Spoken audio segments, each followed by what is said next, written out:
ॐ भूर्भुवः स्वः तत्सवितुर्वरेण्यं भर्गो देवस्य धीमहि धियो यो नः प्रचोदयात्. ॐ शांति शांति शांति. Namaskar my dear friends. I am starting the video on a very important holy book authored by Adi Shankaracharya.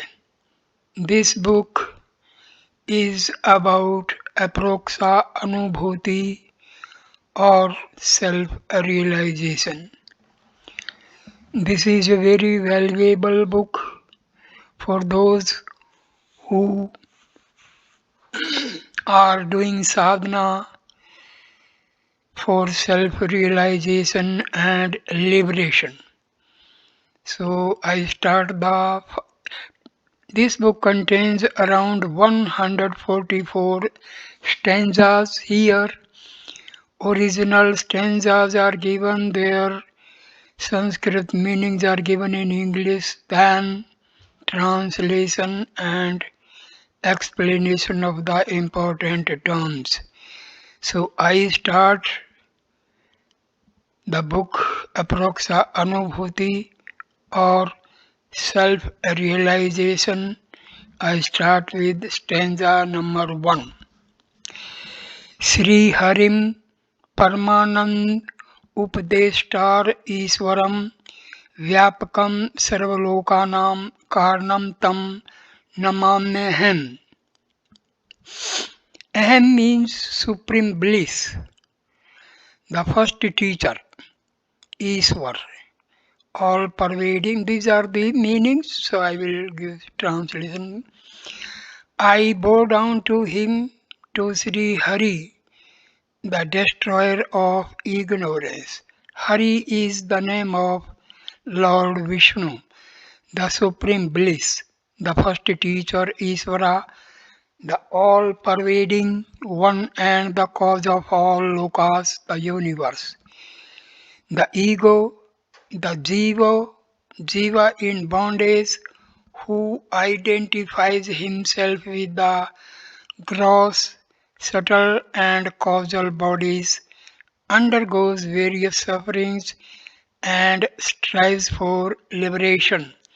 The cause, the efficient as well as the material cause, just as a spider weaves its net from the materials of its own body, so does Isvara creates this universe out of himself. Stanza number 2. Aproksha anubhutirva prochate moksha siddhaye sadviderev paryaten vikshaniya muhurmuhum. Moksha siddhaye, for the acquisition of final liberation from the bondage of ignorance. Why? Expletive. Aproksha anubhuti, the means of attaining self-realization. Asmabhi, by us. Prochate is spoken of in detail. Sadbhi, by the pure in heart. Evam, only iyam, this. Prayatnen, with all efforts. Muhu, muhurmuhu, again and again. Vikshaniya, should be meditated upon. Herein expounded the means of attaining to Aprokshanubhuti, self-realization, for the acquisition of final liberation. Only the pure in heart should constantly and with all effort meditate upon the truth herein taught. Aprokshanubhuti, it is the direct cognition of Atma which is always present in all thought. Everybody has some knowledge of this Atma or self, because to deny the self is to deny one's own existence. But at first, its real nature is not known.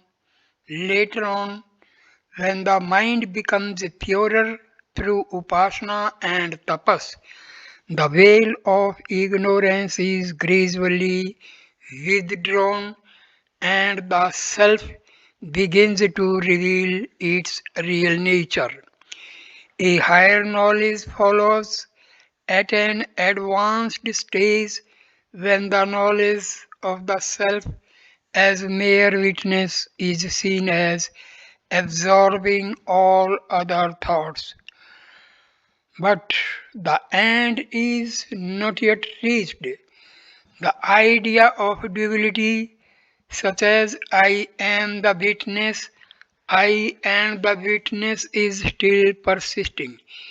It is only at the last stage when the knower and the known merge in the self-effulgent Atma, which alone ever is, and besides which nothing else exists, that the culmination is reached. This realization of the non dual is the consummation of Aprokshanubhuti. It is needless to say that Aprokshanubhuti may here mean also the work that deals with it. Stanza number 3. सब वर्णाश्रम धर्मेण तपसा हरितोषणात् साधनम प्रभवेत पुषाम वैराग्य आदि चतुष्टयम. Sargasram dharmen, by the performance of duties pertaining to one's social order and stage in life. Tapsa, by austerity. Haritoshanat, by propitiating Hari, the Lord Vishnu. Punsham, of means, of man. Vairagyadi, vairagya, dispassion and the like. Chatushtayam, the fourfold. Sadhanam, means to knowledge. Prabhavet, arises. Translation of the stanza. The four preliminary qualifications, the means to the attainment of knowledge, such as vairagya, dispassion, and the like, are acquired by means by man by propitiating Hari the Lord through austerities and the performance of duties pertaining to their social order and stage in life. The four preliminary qualifications, these are vairagyam, dispassion, vivekah, discrimination, samadhi, satsampati, six treasures such as sama, the control of the mind, and the like, and mumukshutvam, yearning for liberation from the bondage of ignorance. Stanza number 4. धर्मादि स्थावरान्तेषु वैराग्यं विसेवष्णु यथैव काक्विष्टायां वैराग्यं तद् तद्धि निर्मलम्. Yathaiv, just as kakvishtayam, to the excreta of a crow, vairagyam, indifference, tathaiv, in the same way, brahmadi sthavrantesu visyesu, to all objects of enjoyment, from Brahmaloka to this world, anu laksikarta, considering their perishable nature, yat vairagyam, indifference, tat, that he, verily, nirmalam, pure vairagyam, indifference. The indifference with which one treats the excreta of a crow, Such an indifference to all objects of enjoyment from the realm of Dharma to this world in view of their perishable nature is verily called pure Vairagya. Pure Vairagya, one may be indifferent to the enjoyments of this world only in expectation of better enjoyments in the next. This kind of indifference is tainted with desires which bar the door to knowledge. But the indifference that results from a due deliberation on the evanescent nature of this world as well as the world to come is alone pure and productive of the highest order. Stanza number 5.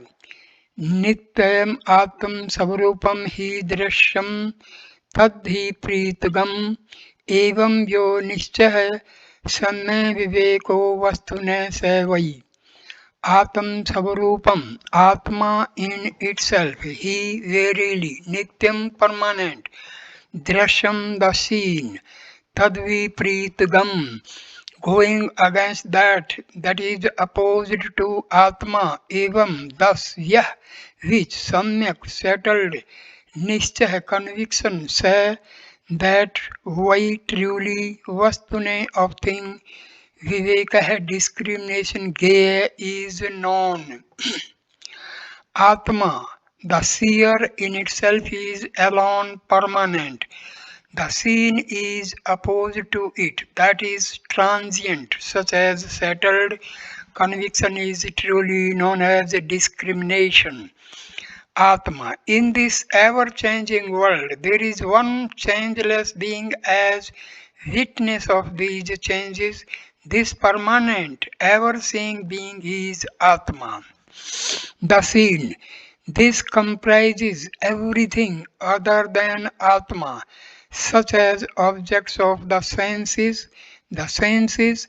mind, and the buddhi. Stanza number 6. सदैव वासना त्याग है समो ये मिति शब्दितः निग्रहो बाह्यवृत्तिनाम दम इत्यभिधीयते सदैव at all times vasana tyagah abandonment of desires I am this sham iti as sama control of the mind sabditah is termed Bahyavritinam of the external functions of the organs, Nigraha, restraint, Dam iti as Dama, Abhidhiyate is called abandonment of desires at all times is called Sama and restraint of the external functions of the organ is called Dama. Abandonment of desires, previous impressions that are lying dormant in the mind, as well as the contact of the mind with the external objects give rise to desires. To abandon all desire is to disassociate the mind from these two sets of stimuli.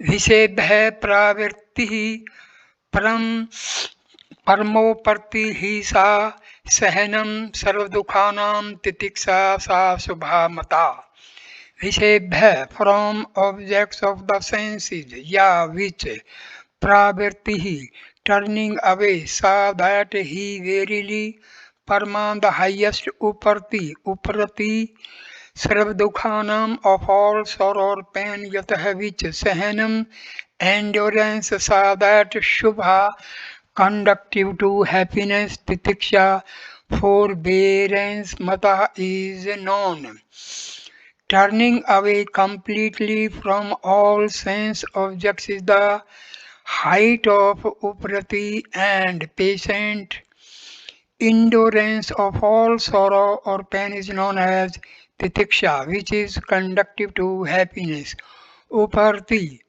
Apparently, Uparti differs very little from Sama and Dama, yet there is a difference.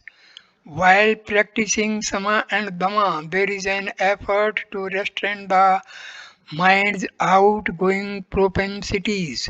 But in Upati, the equipoise of the mind becomes spontaneous and there is no further to striving to gain it. Stanza number 8. निगमाचार्य वाक्येषु भक्ति श्रद्धेति विश्रुता चित्ते एकाग्र्यं तु सलक्षये समाधानिमिति समर्थम्. Nigmacharya Vakesu in the words of the Vedas and teachers Bhakti faith Shardheti as Shardha Visruta is known to and Salakshay on the only object set Chittai Kagratham Chittai Ekagriyam concentration of the mind Samadhana Mitti as Samadhana deep concentration Shamartham is regarded. Implicit faith in the words of the Vedas and the teachers who interpret them is known as Shraddha, and concentration of the mind on the only object Sat, that is Dharma, is regarded as Samadhana. Stanza number 9. संसार बंधन निर्मुक्ति कथम में सयात कदा विधे इति यासु दृढ़ता बुद्धिर्व्यक्तव्यासी सा मुमुक्षुता. हे विधे, हे O Lord, kada, when, katham, how, may my samsar bandhana nirmukti, the final liberation from the bonds of the world, that is birth and death, sayat will be, iti yas, such sudridha, strong buddhi, desire sa, that mumukshuta, yearning for final liberation. Vyaktavya should be called. When and how shall I, O Lord, be free from the bonds of this world, that is birth and death? Such burning desire is called mumukshuta. Mumukshuta is the fourth sadhana. With this, the student becomes fit to make an inquiry into the highest truth, that is Brahma. It is now an accepted principle even in the scientific world that a student in search of knowledge should free himself from all his predispositions and keep an unbiased mind ready to receive whatever is true.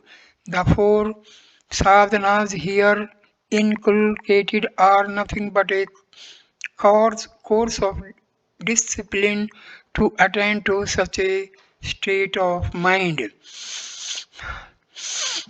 Stanza number 10. उक्त साधन युक्तेन विचारः पुरुषेण ही कर्तव्यो ज्ञान सिद्धार्थमात्मनम सुनिश्चिता.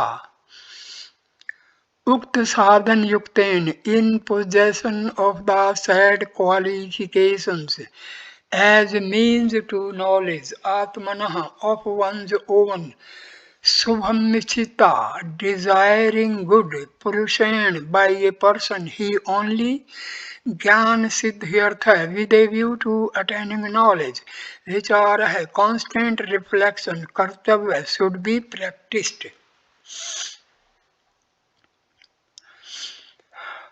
Only that person who is in possession of the said qualifications as means to knowledge should constantly reflect with a view to attaining knowledge, desiring his own good. Should constantly reflect after a person has attained the tranquility of the mind through sadhanas, he should strive hard to maintain the same by constantly reflecting on the evanescent nature of this world and without dwelling on the highest truth till he becomes one with it. Good, the highest good, that is liberation from the bondage of ignorance. So I end this video at this point. Next video will start with stanza number 11. So please like, comment and share the video and subscribe the channel. Thank you, my dear friends.